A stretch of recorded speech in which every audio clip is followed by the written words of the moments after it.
It was the evening of October 28th, 1943. Carl Allen, a young sailor aboard the SS Andrew Furuseth, stood on deck alongside several of his crewmates. Anchored about 100 meters away was the USS Eldridge, a newly built Cannon-class destroyer escort. Just moments ago, its deck had been bustling with activity. Now, it sat quiet, as if abandoned, its crew having received strict orders to retreat below decks. None aboard the Furuseth knew exactly what was about to happen. They had heard only rumors, hints of an experiment, a test, something involving the manipulation of natural forces. As they speculated quietly, a strange hum filled the air, low and vibrating like the thrum of distant thunder. Then, something even stranger happened.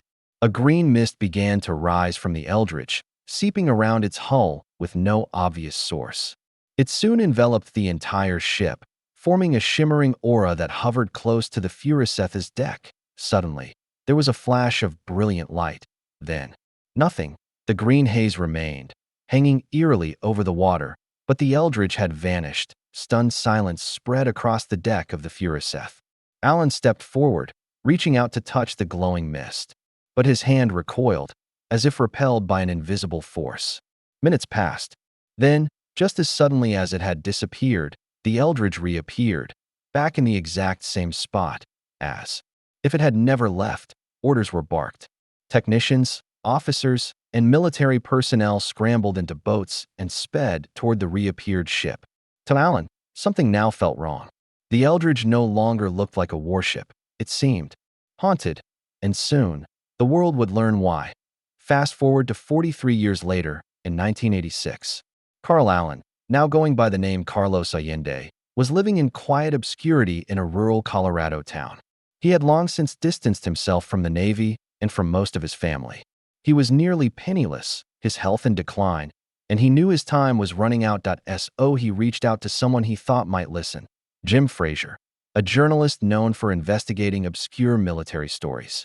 On August 14th, 1986, the two met in Allen's modest home. What Frazier heard was beyond anything he could have expected. Allen spoke of secret military science, of warships vanishing from sight, and of a horrifying experiment gone catastrophically wrong. He claimed that on that October day in 1943, the U.S. Navy had successfully bent the rules of reality, teleporting a fully manned warship across hundreds of miles, only to bring it back in pieces, both physically and mentally. What followed, Allen said, was not a triumphant military achievement, but a descent into something akin to hell.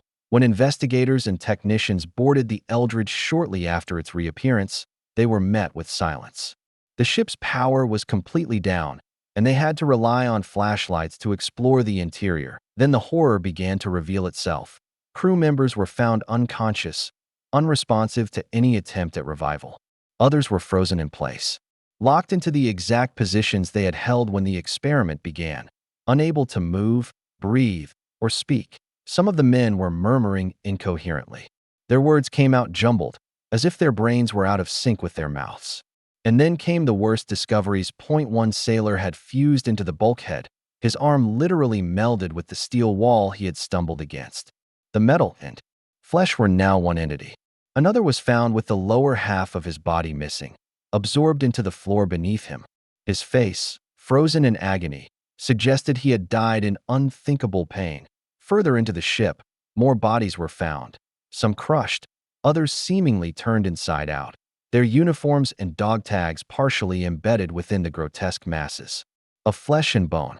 Others were simply missing. The deeper the team ventured, the more horrifying the scene became. In the days that followed, survivors of the Eldridge were monitored closely and sworn to absolute secrecy. But the consequences of the experiment were impossible to hide. Many crew members began suffering unpredictable and terrifying side effects. Some would suddenly fall into rages, attacking those around them without warning, only to return to normal seconds later with no memory of the episode. Others lost all grip on reality, descending into permanent insanity. Then came what Allen called the deep freezes. Men would suddenly stop moving, immobilized mid-action as if trapped in a frozen photograph. In some cases, they would vanish entirely, fading from view and never reappearing. One sailor reportedly walked straight through a brick wall and was never seen again. Two others vanished during a bar fight. In one of the most chilling accounts, a crewman in the middle of a deep freeze spontaneously combusted. His body burned for 18 days, immune to every effort to extinguish the fire. Allen insisted these effects weren't psychological. They were the physical result of something much stranger. He believed that during the experiment, the crew had been knocked out of sync with the fabric of reality itself, no longer fully anchored to the time and space the rest of us occupy. When pressed by Fraser for an explanation, Allen spoke of unified field theory, a still unproven concept proposed by Albert Einstein. The theory aimed to merge the forces of gravity and electromagnetism into a single, coherent field. According to Allen, the Navy had tried to amplify these forces using massive electrical generators. Their goal was to bend light around a ship, rendering it invisible, not just to sight, but to radar, sonar, and any known form of detection. And for a few moments, it worked. The Eldridge became completely invisible, but something else happened, something they hadn't predicted. The ship wasn't just cloaked. It had, Allen claimed, been teleported hundreds of miles away, reappearing briefly at the Norfolk Naval Base in Virginia before returning to Philadelphia. Several witnesses later claimed to have seen the Eldridge in Norfolk that day. Some even described the ship flickering in and out of view, like a bad radio signal. If true, the Navy hadn't just bent light, they had bent space and time. Skeptics have long questioned the authenticity of the Philadelphia experiment. The Navy's official records tell a different story. They show that the USS Eldridge was commissioned in August 1943 and spent the next 6 months operating out of New York. Ship logs place her in the Bahamas in late October, not Philadelphia. Likewise, logs from the Andrew Furuseth place her far away on the same date, sailing towards South America. However, Carl Allen's service records confirm that he did serve on the Andrew Furuseth at the time. He also served on several other vessels before retiring from the Navy, but Allen himself remained a puzzle. Friends described him as a kind but eccentric man, someone prone to exaggeration and strange stories. Over the years, his account of the experiment changed. At times, he even admitted to making it up, only to later retract those confessions and insist the events were real. Eventually, Allen withdrew from public life entirely. He gave no more interviews before his death in March 1994.